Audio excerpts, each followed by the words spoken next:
घर अच्छी दुआर अच्छी स्मृति अच्छी हेले से स्मृति को मने पकाइबाकू लोक नाहंती।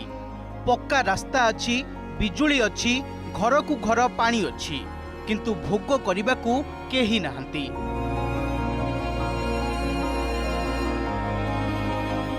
गंजाम जिला बेलगुंठा ब्लॉक वेणीपल्ली पंचायत छत्ताबर सहर मुहा स्वप्न खाली कर 100 वर्षर गाँ को आउ ये जनशून्य गाँव शेष प्रहरी 76 वर्षिया मीराबाई पंडा गाँव एकमात्र अधिवासी छत्ताबर एकाकी जीवन बिताउछंती।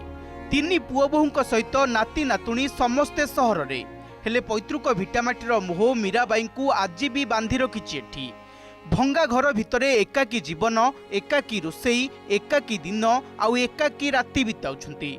वर्षा आसिले भांगी जाइथिबा छातरू पानी गले तथापि निज गाँव बास्ना आउ भिटामाटी छाड़िबाकू राजी नुहंती।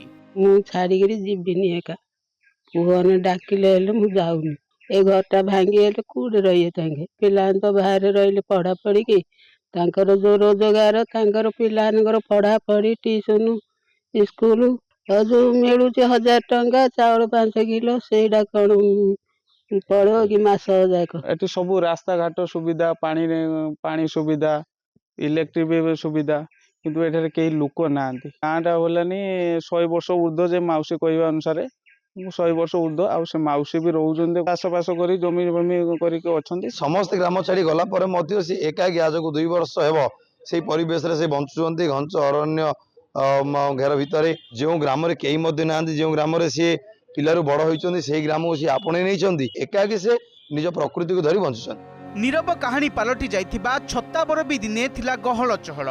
गाँव में 15टी परिवार 50 रु अधिक लोके बास करुथिले।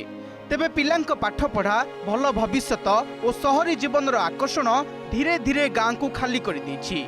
आउ आज यही गाँव परिचय केवल जणे मात्र अधिवासी। तेबे जणे मात्र लोक रहुथिले भी प्रशासन मौलिक सुविधा पहुंचाई देछि। गाँव रे सोलार प्रकल्प माध्यम जल जोगाण व्यवस्था कर जाइछि। स्थानीय सरपंच मध्य मीराबाई को सुविधा असुविधा पचारि बुझुछंती। सेपटे मीराबाई को आवास योजना रे शामिल करी पक्का घर जोगाई देबाकू उपजिलापाल प्रतिश्रुति दैछंती। से गाँव में 3-4 परिवार रोते कालक्रमे से बाहर को पलि गले गाँव को जहाँ जी सुविधा दरकार सुविधा जोगा दी पंचायत तरफ रास्ता अच्छी पीवा पानी अच्छी गोटे परिवार अच्छी किंतु सोलार पॉइंट गोटे दिखाई हाँ से आवास अप्लाई कर आवास प्लस अप्लाई कर भी 2 थर इनक्वारी अच्छी जो सरकार विधि व्यवस्था भितर से सामिल हेबे से घर पाइबे। जदि जड़े फैमिली रोचंती जहाँ भी मौलिक आवश्यकता अच्छी जमी आप घर कथा कहते मुझे निश्चित भाव में बीडीओ बेलगुंठा सहित कथा केमती आम घर जोगाई पार से निश्चित पदक्षेप नेबे। समय बदली जीवनशैली बदली आउ सही परिवर्तन स्रोत धीरे धीरे खाली हो जाइछि। छत्ताबर गाँ विकास दुआरे पहुंची हेले दुआर खोलिबाकू लोक नाहंती। समस्तक अपेक्षा केबे ही नीरव गाँव जीवन फेरिबो।